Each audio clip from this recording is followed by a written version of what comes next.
En un mensaje de Antonio Guerrero, que pretendo leer completamente hacia el final de la mesa, escrito hace horas solamente desde su prisión en Mariana, decía Antonio Guerrero que este 8 de junio se cumplen 11 años de que nos declarara culpables de todos los cargos un jurado de la ciudad de Miami, en donde jamás podíamos tener un juicio imparcial y justo. El mensaje de Antonio Guerrero decía, estaremos leyéndolo completamente hacia el final de nuestra mesa redonda, pero ahora yo les propongo ver un material introductorio elaborado por la periodista Rosana Thompson. Todo ocurrió en la ciudad de Miami, único sitio donde es imposible conseguir un juicio justo para 5 hombres luchadores contra la mafia terrorista que tiene allí su morada permanente. Desde el momento mismo de su detención, el 12 de septiembre de 1998, los medios de prensa de Miami desataron una feroz campaña contra los que denominaban agentes cubanos.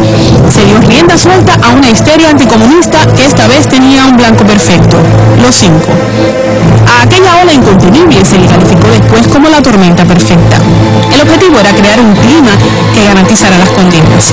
Años después, se supo que estos periodistas fueron remunerados hasta con decenas de miles de dólares del presupuesto federal para que cumplieran tan bochornosa tarea: amenazar a los abogados, promover el odio contra los acusados y el ambiente de temor entre los miembros del tribunal, persiguiendo y provocando al jurado dentro y fuera del edificio de la corte.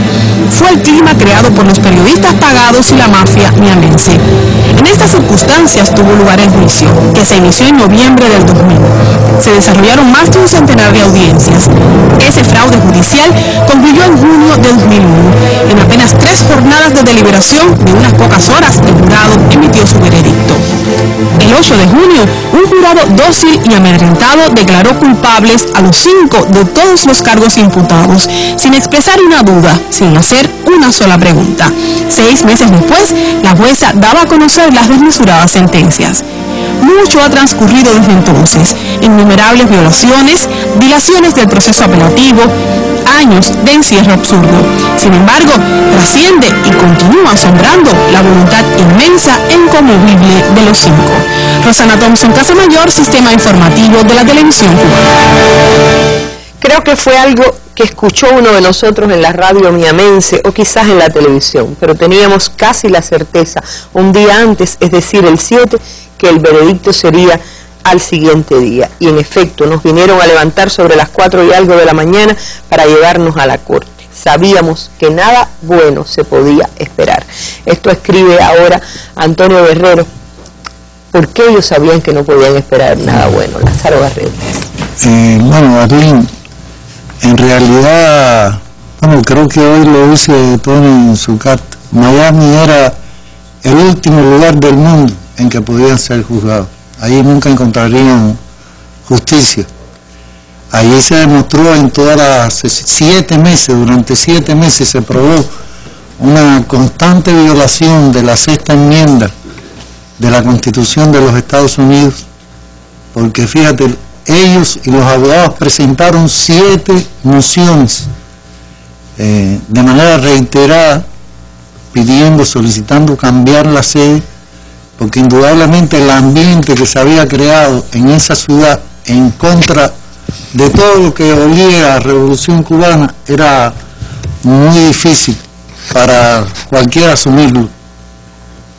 Y además de eso, porque durante esos 7 meses, la causa por las cuales ellos habían estado durante años trabajando en beneficio de la información para defender a la revolución, que era la actividad contra los grupos terroristas, precisamente la Fiscalía de los Estados Unidos, el gobierno de Estados Unidos, había coartado a los propios terroristas para que se acogieran en sus testimonios, cada vez que fueran citados por la defensa, a la 5ª enmienda de la Constitución de los Estados Unidos, para evitar que salieran a relucir las informaciones de sus actividades terroristas dentro de territorio norteamericano. Hay que decir que no se puede olvidar que este juicio, todo este proceso se desarrolla en el ambiente que se ha generado en esa ciudad del sur de la Florida, la República Bananera de Miami, con el caso del niño Elian, el secuestro y toda la actividad que eso generó, a tal grado de imaginación que esta gente, en el terror que crearon, llegaron hasta amenazar de muerte a Janet Reno, la fiscal general de los Estados Unidos, es decir, la ministra de Justicia de los Estados Unidos. Llegaron a amenazarla en una visita que ella hizo precisamente a Miami después del rescate del niño, de estos grupos que estaban armados. Aquí denunciamos en reiteradas oportunidades cómo todos los grupos de la terrorista de la mafia se habían preparado para crear este ambiente casi de guerra dentro de los Estados Unidos, como un acto de realmente de insubordinación contra la ley y el orden de los propios Estados Unidos, en desacato a las disposiciones del gobierno y de la Fiscalía General de los Estados Unidos, que en este caso era la procuradora Janet Reno, la máxima representante. Hay que decir además que durante meses voceros del propio gobierno estuvieron creando el ambiente de hostilidad sin haber sido llevados ni tan siquiera a proceso judicial. En toda la fase preparatoria empezaron en la prensa a declarar que era una red de espías, la red de espías avispa. ¿Sí? Ya los conceptualizaban como espías, como personas que amenazaban a la seguridad nacional de los Estados Unidos. Y se empieza a crear todo este ambiente que tiene su máxima expresión en esa campaña de prensa de la que hablaba Rosana en su reportaje inicial, donde el gobierno de los Estados Unidos, la Junta de Transmisión, había pagado más de $500,000 o un poco más de dólares a un grupo de periodistas para que precisamente crearan con estos artículos ficticios, crearan una imagen perjudicial a la imagen de nuestros 5 compañeros, y a su vez sirviera para coartar a los posibles miembros del jurado que iban a participar en el juicio. Yo traje, te dije hoy cuando entramos que empecé a buscar todo lo que publicamos en aquel entonces. Yo traje, por ejemplo, Ariel Ramos, es un periodista de Miami, bien rankeado ahí dentro de la mafia, escribe en el Diario de las Américas, un diario en español que edita casi 45.000 ejemplares en el sur de la Florida, y él fabricó un reportaje bajo el título "Castro representa un reto continuo a la seguridad de Estados Unidos", y él informó falsamente desde el juicio que había una supuesta orden de inteligencia, estoy citando textualmente lo que decía en el reportaje, una orden de inteligencia cubana a uno de sus agentes de encontrar un lugar en el sur de la Florida por donde desembarcar explosivos y armas, las cuales, según afirmaba el artículo, pudieran ser armas químicas o bacteriológicas. Este era el ambiente que estaban fabricando en contra de los 5 compañeros.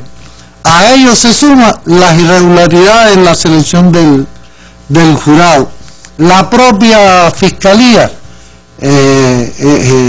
empezó inmediatamente a impugnar. Por ejemplo, hay 6 candidatos que fueron impugnados por la Fiscalía solo por ser negros, eran afro-norteamericanos. Y como la Fiscalía consideraba que eran gente que podían tener cierta simpatía por Cuba, por el carácter latinoafricano de nuestra nación, bueno, ya por eso, solo por ser negros, fueron vetados en el juicio. La propia jueza admitió la presentación de casi un 20% de los miembros del jurado eran hombres y mujeres que habían nacido en Cuba, habían salido de Cuba supuestamente exiliados o por razones económicas, y era una contradicción que llevaran al jurado a personas para condenar a nuestros 5 compañeros, a personas que decían que habían huido de Cuba en contra del gobierno que nuestros 5 compañeros precisamente estaban tratando de proteger. Hoy están en los blogs varios segmentos del documento, el fallo del Tribunal de 93 páginas que hicieron los 3 jueces de la Corte de Apelaciones de Atlanta, ahí están en fragmentos, y en algunos de esos fragmentos están precisamente los testimonios de las personas que iban a integrar el jurado y que o renunciaban o se sentían presionados por la propia prensa, porque muchos manifestaron resistencia a integrarlo cada vez que lo convocaban, porque no querían estar expuestos al escrutinio de la prensa. Algunos expresaron temor ante una manifestación violenta al llamado exilio cubano de la mafia tú lees terrorista. Fragmentos textuales del fallo de Atlanta, del 2005, del 2005, que pidió revertir el juicio. Que pidió después revertir el juicio. Y tenían temor a que si ellos consideraban la absolución de los compañeros como parte del proceso, porque todo el mundo decía esto es pan comido, después que concurren 5 generales y un almirante, o 4 generales, un almirante y un coronel, entre ellos el jefe de la dirección de inteligencia, que lo lleva a la propia fiscalía, un general de 4 estrellas, y ese general de 4 estrellas, que fue jefe de la inteligencia de las Fuerzas Armadas de los Estados Unidos, dice en su testimonio que no hay en 20.000 páginas de documentos, no hay ni un solo documento clasificado y que no hay información ninguna que atente contra la seguridad nacional de los Estados Unidos. Era muy difícil decir que cómo podía sostener un jurado que fuera imparcial realmente, podía sostener la acusación del delito de conspiración, porque como no habían pruebas, se fueron por el camino más fácil, conspiración para realizar espionaje. Y peor todavía lo que ocurrió con el caso de Gerardo, que todo el mundo sabía que era una fabricación, el delito de conspiración para cometer asesinato, que la propia fiscalía en una apelación a la Corte de Atlanta dice que no tiene argumento para probar y que por consiguiente pide retirarlo, y la Corte le dice que no. Y el jurado, sin embargo, a pesar de que no hay ningún elemento, no hay ninguna prueba, condena de todas maneras a nuestros compañeros. Yo, francamente, mencionábamos aquí lo de la Corte de Apelaciones y lo que se hablaba ahí de la tormenta perfecta, que se hablaba del perjuicio a la llamada comunidad anticubana, porque en definitiva la mafia es una oposición anticubana, la mala conducta del gobierno y la propaganda negativa de grandes dimensiones. Y yo encontré buscando, te dije, mira, lo tengo marcado aquí de aquel entonces, mala conducta, no, la tarea cumplida, porque el 26 de junio del 2001, el procurador de justicia de ese entonces, que había ya, era del gobierno de Bush, John Ashcroft, que fue John Ashcroft, se reúne en el restaurante de Versailles de Miami con algunos de los principales jefes de las organizaciones terroristas de origen cubano, y allí entre los participantes está Basulto, José Basulto, que es uno de los principales responsables de todas estas actividades contra nuestro país. Y el 12 de julio, unos días después, 12 de julio de 2001, los directivos de la Fundación Nacional Cubano-Americana y otras organizaciones de Miami agasajan a los directivos del Buró Federal de Investigación, del FBI de Miami, por toda la actividad eficiente que habían hecho para que fueran condenados los 5. Es decir, tanto, fíjate, los compañeros son condenados, o sea, no la se declaran culpables. Lo declaran culpables de todos los cargos. De todos los cargos, de los 25 cargos. El 8 de junio.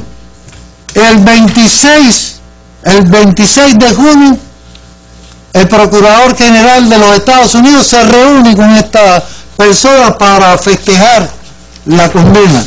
Y el 12 de julio, unos días después, entonces las organizaciones terroristas de Miami se reúnen con el FBI en otro importante, en este mismo restaurante, para agasajar a Pesquera y a todos los demás oficiales que habían participado en todo el proceso contra nuestros 5 compañeros. Esa no es mala conducta, eso no es una complicidad del gobierno en contra de los 5. Es realmente indignante lo que hemos estado viendo durante estos 11 años y quedará realmente como una de las páginas más vergonzantes para la justicia norteamericana. Mientras no se revierta, como había orientado en el año 2005 ese tribunal de Atlanta, que en 93 páginas, como recordaba Lázaro, argumenta sólidamente y toma en cuenta las denuncias que habían hecho los abogados de los 5. Sin embargo, ustedes saben que esa decisión duró muy poco, fue revertida inmediatamente por la fuerza de ese poder, que también tiene que ver con el Ejecutivo norteamericano, evidentemente. Mandaron al fiscal general a entrevistarse con el tribunal y a decirle que había que condenar. Y ahí está Héctor Pesquera todavía dictando las reglas del juego judicial y por lo menos policial dentro de Miami, ¿no? Ahora está en Puerto Rico. No, lo volvieron a mandar, sí, va de un lado a otro, ya no te sabría decir ya en qué lugar está, pero es uno de los premios que ha recibido sin discusión Héctor Pesquera por haber servido contra o para condenar a nuestros 5. No, nunca encontró a ninguno de los terroristas del 11 de septiembre, varios de los cuales estuvieron allí en el sur de la Florida, pero por eso nunca fue castigado. Jamás. Bueno, yo les propongo escuchar un fragmento de lo que decía recientemente el 5 de junio Ricardo Alarcón de Quesada, quien también ha estado al frente de esta batalla durante todos estos años. Ricardo Alarcón en el 5 por los 5, una jornada que se celebra auspiciada por el ICAP cada mes en nuestro país y en el mundo. Aspiramos una vez más, porque después de todo, mientras quede vida, todavía uno puede tener algo de optimismo, aspiramos una vez más a que los medios que no son pagados por el imperio, a que los medios que no responden al imperio, a que los periodistas que no son agentes provocadores del imperio, nos ayuden en esta lucha por el discovery, por el descubrimiento de este elemento, que es muy importante, compañeras y compañeros, porque nadie que conozca algo de derecho norteamericano tiene la menor duda de que si se admite que en la sede donde tuvo lugar el juicio hubo una campaña hostil contra los acusados y que esa campaña era financiada por el gobierno, lo único que puede hacer un tribunal que se respete es agarrar los documentos, hacer así, echarlos al cesto y decirle a los acusados, váyanse para su casa, porque nada de esto vale. La Corte de Apelaciones de Atlanta, o el panel de jueces de la Corte de Apelaciones de Atlanta que revisó el caso en el 2005, por unanimidad decidió eso. Declaró el juicio nulo y sin valor por el ambiente que lo había rodeado en Miami, por esa prensa, por ese ambiente hostil, envenenado contra ellos. Eso fue en agosto del 2005. Los magistrados de Atlanta no tenían la menor idea de que ese ambiente vicioso había sido creado por el gobierno. Si ellos hubieran sospechado eso, por supuesto que anulaban el juicio mucho más rápido. Sin saber eso, ellos dijeron que el juicio no podía valer, un juicio con esas características. Imagínense ahora que se sabe hasta cierto punto que esa campaña mediática en realidad era una conspiración gubernamental promovida y pagada por el gobierno federal. Seguiremos dando la batalla para tratar de que esta verdad estalle en los ojos de los tribunales norteamericanos, que trascienda. No bastan con los trámites legales, no bastan con los escritos que hagan los abogados, si no van acompañados de la movilización, de la denuncia, de la acción creativa, ingeniosa, inteligente que pueden y debemos hacer los que no estamos presos.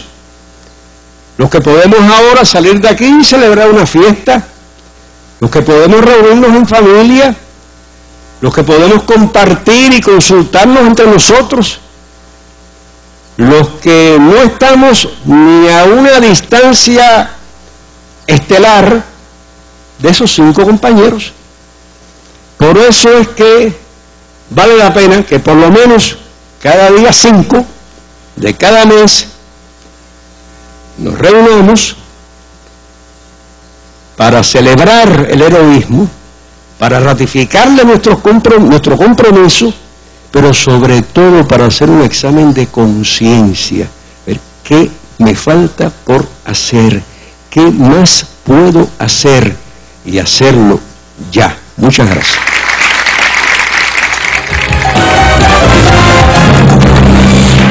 Y Alarcón, en esta intervención el pasado 5 de junio, Kenia me aclaraba que el 5 por los 5 es una iniciativa del Comité Internacional y del ICAP, es decir, son 2 brazos que se unen, tú después podrás en un mismo cuerpo, que es parte como esta misma Obama Gives Me 5, que es la más reciente campaña por la libertad de los 5 promovida por el Comité Internacional.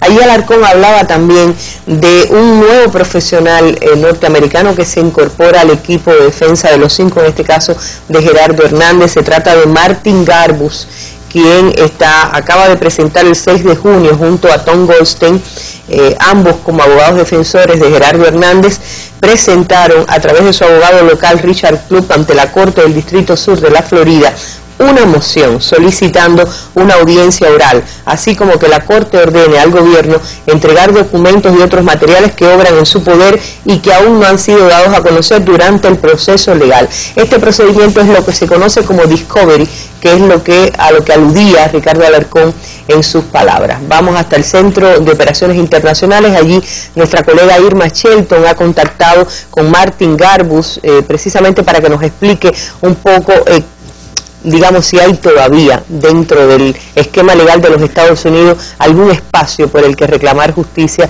donde ha parecido siempre, a veces, no solo inútil, sino tan lento, tan torpe, tan lleno de obstáculos a lo largo de estos 14 años. Sí, efectivamente, hemos hecho contacto telefónico en Massachusetts con el doctor Martin Garbus, uno de los abogados que junto a Tom Goldstein integra el dúo que defiende a Gerardo Hernández. Mr. Garbus, we are talking Señor Garbus, estamos hablando esta tarde en nuestra mesa redonda de la televisión cubana sobre el caso de los 5. Quisiéramos conocer sobre la nueva acción legal presentada por los abogados de Gerardo Hernández.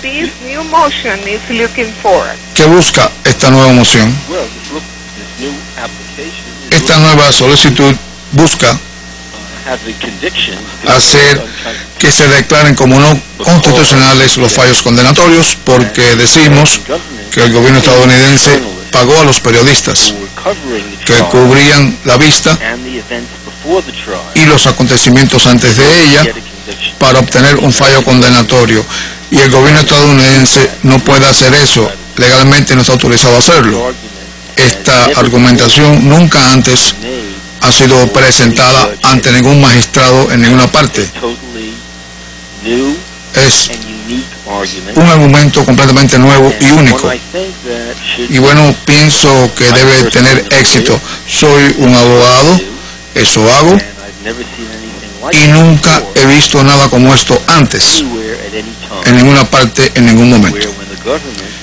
Un caso en el que el gobierno trata de enjuiciar a la gente y también le paga a los periodistas para que escriban sobre las historias de una forma concreta. De eso trata la moción. Señor Garbus, como letrado estadounidense, ¿considera que todas las posibilidades legales en el caso de Gerardo Hernández han sido agotadas? Si no, no. Entonces, ¿qué posibilidades traería esta moción? Bueno, podría dar como resultado, como dije, en la liberación de ellos, podría dar como resultado una evidencia de la práctica errónea del gobierno estadounidense en muchos lugares, y ciertamente en Miami, y ciertamente en el caso de los 5 cubanos. El gobierno estadounidense cuando enjuicia a alguien no puede y no debe hacer esto. Por lo tanto, hacer que los periodistas escriban eso los convierte en parte de la nómina estadounidense, en agentes pagados del gobierno estadounidense. Bien, gracias, muchísimas gracias por sus comentarios para nuestra mesa redonda. Gracias. Y bueno, esas cosas tiene el sistema judicial norteamericano, abre una puerta, después la cierra en la cara, porque es lo que hemos visto a lo largo de los años. Ojalá que prospere esta moción, procedimiento Discovery que se le llama. Martin Garbus es un reconocido abogado en los Estados Unidos, uno de los más importantes abogados litigantes, se dice, en casos nacionales e internacionales. Su larga carrera profesional abarca la defensa de innumerables casos, incluso en la Corte Suprema, algunos de los cuales han sentado precedentes jurídicos en el sistema norteamericano y una activa labor mediática. Es profesor en prestigiosas universidades de Estados Unidos y ha escrito varios libros sobre temática jurídica. Garbus fue durante muchos años amigo personal y colega de Leonard Weinglass, por quien conoció el caso de los 5. Esta es una información que nos ha hecho llegar el Comité Internacional por la Libertad de los 5. Y estas últimas semanas han tenido una particular, digamos, momentos de sensibilidad en las familias de los 5 y en los 5 propiamente. El pasado 22 de mayo cumplió 80 años Mirta Rodríguez, la madre de Antonio Guerrero, una persona que ha estado luchando durante todos estos años con un entusiasmo, con una vitalidad, con una esperanza tremenda, sobre todo afincada en la inocencia de sus 5 hijos, como ella les llama, y también en la fuerza de la solidaridad internacional. Ese día, una llamada telefónica de Tony con un mensaje hermosísimo y un poema fueron grabados para el regalo especial de él desde la prisión que sufre en Marianna. Hemos seleccionado un fragmento, realmente es una grabación un poco más larga. Este es un breve fragmento del hermoso mensaje de Tony a su madre en su 80 cumpleaños. Hace unos días conversábamos y al abordar este 80 aniversario de su vida, me decía que si algo le preocupaba era que su mente no estuviera óptima para seguir en la larga e indetenible batalla. Yo le dije que la mejor manera de prever que eso suceda es no pensar en ello, es apartar los pensamientos negativos y vivir cada día y cada momento con la mayor intensidad. Sonrió y me dijo: tú siempre me tienes una solución para todo, un buen consejo a la mano. ¿Cuántas veces nuestras madres solucionaron nuestros problemas? ¿Cuántas veces nos dieron un consejo que nos guió por el camino correcto y nos hizo ver la realidad en todo su esplendor? Con el tiempo, ese papel se va haciendo recíproco y llega el momento en que nosotros, los hijos, somos quienes resolvemos sus problemas, quienes aconsejamos a nuestros padres. Es la maravillosa dialéctica de la vida, pero una madre es siempre una madre. No sé por qué, cuando pienso en esta celebración tan especial, en la que no me siento lejos, sino muy cerca de ella, viene a mi mente esta melodía cubana que quiero regalarle a mi querida madre. Dame la mano y caminemos por el camino que conduce a la felicidad, y no piense que esta noche nuestro amor se detendrá. Feliz cumpleaños, mami. Besotes de tu guerra. Caminemos mucho más, dame la mano, no te detengas, que caminando sé que nuestro amor renacerá, que será pleno de dicha, que por siempre vivirá. Caminemos, caminemos nada más, iremos a un sitio en el que estemos tú y yo. Este es un poema para mi madre que he titulado Ella. Ella es el ave con alas de paloma blanca que cruza día a día mi cielo. Ella y yo tenemos un pacto de amor indestructible. Más bien debo decir, ella me reveló la clave del amor. Me enseñó a andar amando, que es la forma verdadera de andar. Por ella conocí las primeras palabras y las canciones más dulces que volaban de sus labios a mi pecho. De ella aprendí el lenguaje de las caricias, de los besos y de los ojos que hablan sin pronunciar palabras. Su ternura siempre me rodea, conmueve mis sentidos exquisitos, es el pan de cada día de mi alma. Su paz se abre ante mí como un lago donde la tarde pinta sus pasajeras nubes y la noche deja sus estrellas. Paso continuamente imágenes de ella, con su pasión y su paciencia, con su entereza y su dulzura, sus manos volando entre el sol y la luna, sus manos preservando las ropas, los platos, el orden y los sueños, sus manos tocando las mías, borrando como un manantial de luz mis sombras. Cuando ella habla en medio de su larga lucha, su voz cargada de verdad y de dolor se expande como un corazón repartido.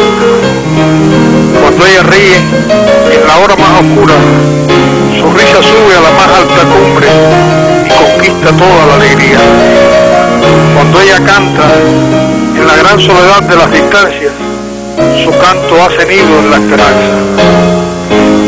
Todo se lo debo a ella, mi sangre, mis meditaciones, mi generosidad, mi transparencia, mi corazón sin tregua, mi armonía y por supuesto mis versos.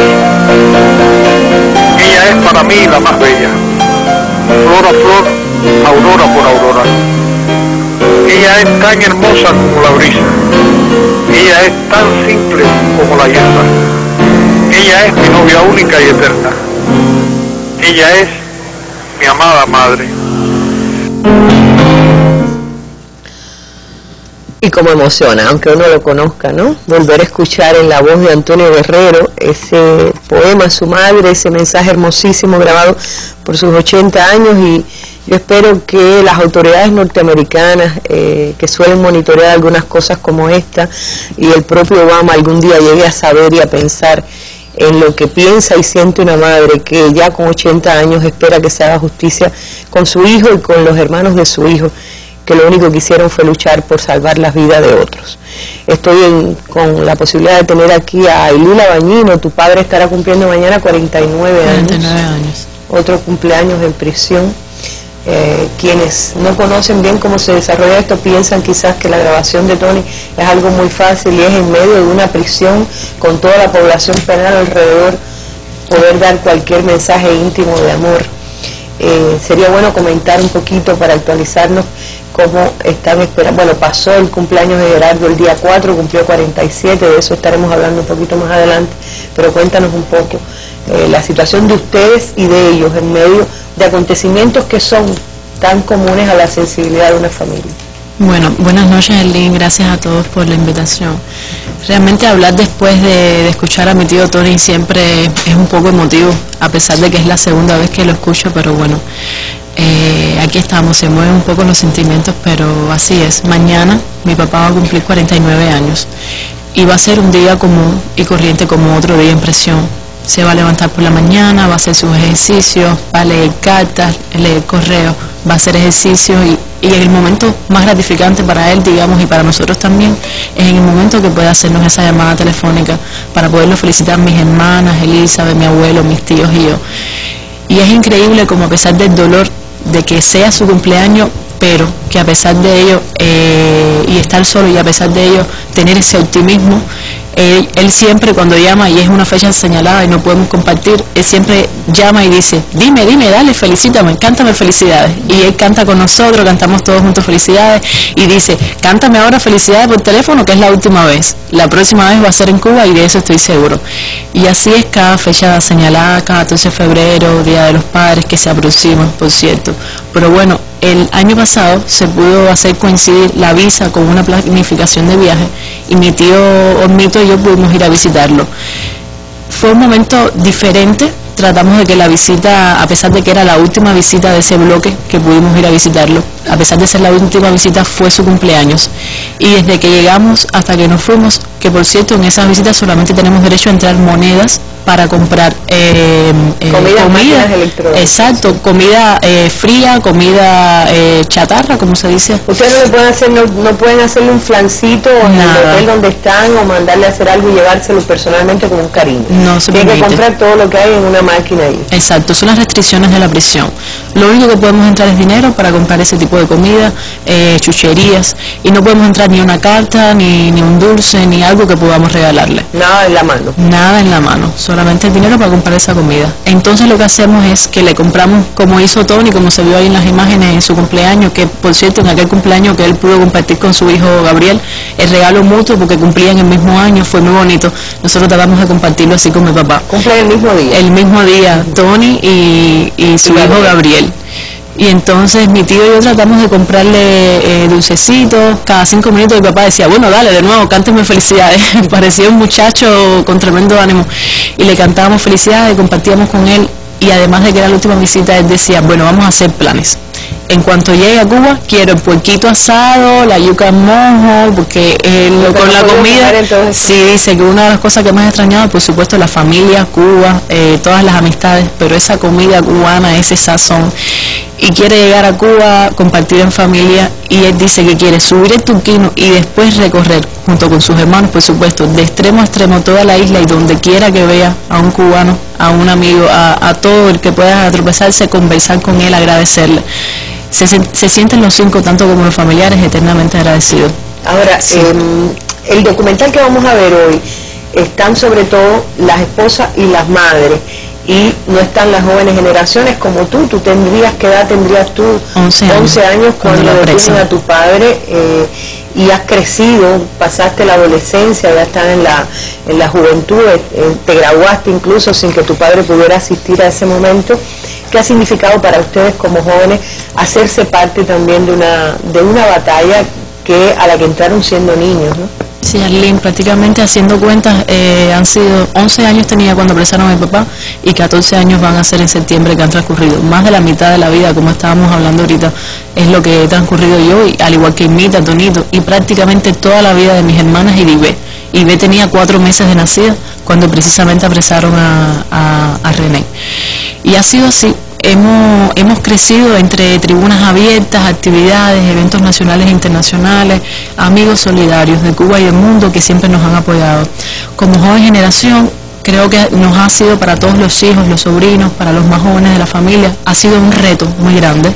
Nos ha hecho madurar un poco más rápido, nos ha obligado a tratar de entender un poco el derecho internacional para ver más o menos en qué momento legal está el caso de nuestros familiares. Nos ha obligado a los que somos un poco más introvertidos a poder hablar delante en público, en cámaras, que todavía hoy nos cuesta. ¿Pero por qué nos cuesta? Porque nosotros venimos a hablar de un tema que nos duele, de un tema familiar, y creo que no nos vamos a acostumbrar nunca. Solamente vamos a estar listos el día que ellos regresen. Y también nos ha enseñado a querer a esos amigos, a todo tipo de amigos, siempre que nos apoyen, así sean religiosos, artistas, premios Nobel, cualquier tipo de persona que apoye el caso, no siempre políticamente, pero hay otras aristas en las que hay espacios para debatir, hay espacios donde todavía podemos tocar las puertas. De hecho, lo estamos haciendo y se han tenido resultados. Por eso, desde esta posición, desde aquí le agradezco, ¿no? Porque la prensa es un lugar vital donde queremos llegar a Estados Unidos, donde queremos llegar a otros movimientos de solidaridad que hay en el mundo, para que se abra ese muro de silencio que todavía hoy está lacerando un poco el caso de los 5. Está lacerando profundamente. Bueno, ahora el muro de silencio que se levantó, pero el muro de infamias que levantaron los bandidos de la prensa al servicio de las peores causas y que es la responsable en parte de que todavía esté sin hacerse la justicia. ¿Cómo no?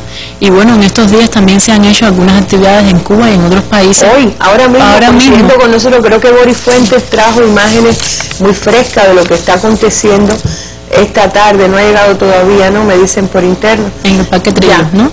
Bueno, sí, de las actividades que tuvieron lugar esta tarde acá en la ciudad de La Habana, ahí estamos viendo esta actividad es en Kenny, ayúdame, es en el Parque Trillos. Es la del Parque Trillos. En homenaje precisamente al cumpleaños de Ramón, y con la comunidad, con los combatientes, con el Comité Internacional, el partido, las organizaciones, la OJC. Es el cumpleaños de Ramón celebrándose en el Parque Trillos. Exacto. Creo que estaban incluso los rumberos de Centro Habana también, que tienen un repertorio muy hermoso de canciones de Tony. Yo decía, como tú expresabas de alguna manera, en un verso de Tony dice, tú eres mi voz, si en tribuna de ideas no puedo denunciar. Creo que dijo claramente lo que eran ustedes también para ellos. ¿Cómo no? Y bueno, nada, decirle que también se han hecho otras actividades en la isla. También hubo 30 jóvenes el día 6 de este mes que subieron el Pico Turquino, 30 granmenses, donde clamaron por la libertad de los 5 y también felicitaron a Gerardo, mi tío Gerardo y a mi papá. El día 5 en Villa Clara se hizo la peña La Casa como un árbol, donde niños y niñas felicitaron a mi papá y a Gerardo. El día 4 en la ELAM se hizo una gala cultural llamada Somos el Mundo, donde regalaron a Gerardo una caricatura muy bonita por su cumpleaños.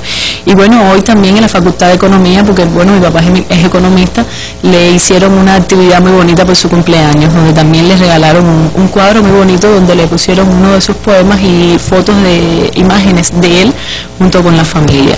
Y bueno, ahora mismo está precisamente sesionando esta actividad en el Parque Trillos. Bueno, el diploma de oro de la Facultad de Economía de la Universidad de La Habana, y quienes conocemos las cartas y las preocupaciones de Ramón sabemos además que siguiendo muy interesado y tratando de dar su aporte desde la prisión a los lineamientos, a la implementación en Cuba, no ha dejado de ser economista a pesar de los años transcurridos entre barrotes en esa prisión injusta totalmente. Gracias, Ailí, por habernos acompañado por primera vez en la mesa redonda. Espero que no haya sido tan difícil, porque además en los últimos años también sé que has estado participando. Bueno, el 4 de junio, como estaba recordando Ailí, cumplió 47 años en una prisión de máxima seguridad. Hay que recordar que el único que permanece todavía en prisión de máxima seguridad de los 5 es Gerardo Hernández, el más castigado del castigo ya cruel, injusto y exagerado contra los 5. Saben que sigue con las 2 cadenas perpetuas más 15 años. A pesar de tantos años de injusto encarcelamiento, en ocasiones como esta, los 5 nunca han estado solos. Los acompaña el amor de sus seres queridos, de su pueblo y de amigos solidarios de todas partes del mundo. Entre los amigos solidarios que nunca han faltado está Alicia Radko, una de las coordinadoras del Comité Internacional por la Libertad de los 5. Estuvo con Gerardo este día y por eso le hemos pedido a Irma Shelton que trate de obtener a través de la vía telefónica también un testimonio de Alicia sobre cómo transcurrió el 4 de junio para ese gran héroe de nuestra patria que es Gerardo Hernández Nordelo. Sí, efectivamente hemos hecho contacto telefónico en Oakland, California, con Alicia Radko del Comité Internacional por la Liberación de los 5. Alicia, el pasado 4 de junio visitaste a Gerardo en la prisión donde se encuentra. Era el día de su cumpleaños. Quería que compartieras con nosotros cómo lo viste, quiénes estuvieron con él ese día. Claro que sí, nosotros, como ustedes saben, tuvimos la suerte, el privilegio, el honor de estar con Gerardo el día 4 de junio, cuando cumplió esos 47 años, y quisimos darle una sorpresa, sin haberle avisado antes que estaríamos allí. Estaba su hermana visitándolo por esos días, y también llegó con nosotros el padre Michael Metzli de Sudáfrica. Encontramos muy bien a Gerardo, de muy buen ánimo. Él, como es muy modesto, no le había dicho a nadie de su cumpleaños, allí donde él se encuentra, justamente para no llamar la atención demasiado, pero nosotros allí le celebramos su cumpleaños, lo notamos bien, lo notamos optimista, con mucho ánimo, con muchas esperanzas, sabe que se están haciendo muchas cosas en todas partes del mundo y realmente se lo veía muy bien. Les cuento que así muy en silencio pudimos hasta cantarles el feliz cumpleaños y aplaudirlo y se puso muy contento realmente. ¿Podrías describirnos cuál fue su reacción al verlos? Bueno, nosotros, tú sabes que es difícil guardar secretos con Gerardo, porque aunque no le habíamos dicho absolutamente a nadie, él no tenía forma de saber que estaríamos allí. Sin embargo, alguien adentro le dijo que hoy tienes muchas visitas, hoy tienes 4 personas allá afuera esperando, y entonces él sacó la cuenta, porque él tenía idea de que a lo mejor el padre Leslie iría a visitarlo. Entonces dijo, si el padre Leslie está ahí, deben estar Alicia y Bill también. Así que, tú sabes, cuando él salió, nosotros tratamos de esconderlo un poquito ahí entre las máquinas de la comida y eso, pero enseguida se dio cuenta. De todas formas nos dijo, y nos dio una emoción muy grande, de que fue el mejor cumpleaños que ha tenido en los últimos 14 años. Y realmente, tú sabes, pasamos un día muy agradable hablando de todo. Por supuesto, Adriana estuvo presente todo el tiempo. Él sabía que Adriana estaba en la actividad de las guayaberas. Está muy al tanto de todo y lo notamos muy bien de ánimos, en buen estado físico, contento, y nos dijo incluso, espero realmente que este sea el último en esta prisión y que ya pueda estar en Cuba en mi próximo cumpleaños. Ojalá así sea, Alicia. Muchísimas gracias a ti por este comentario, por la iniciativa que tuviste de visitar a Gerardo el día de su cumpleaños. Que pases buenas tardes.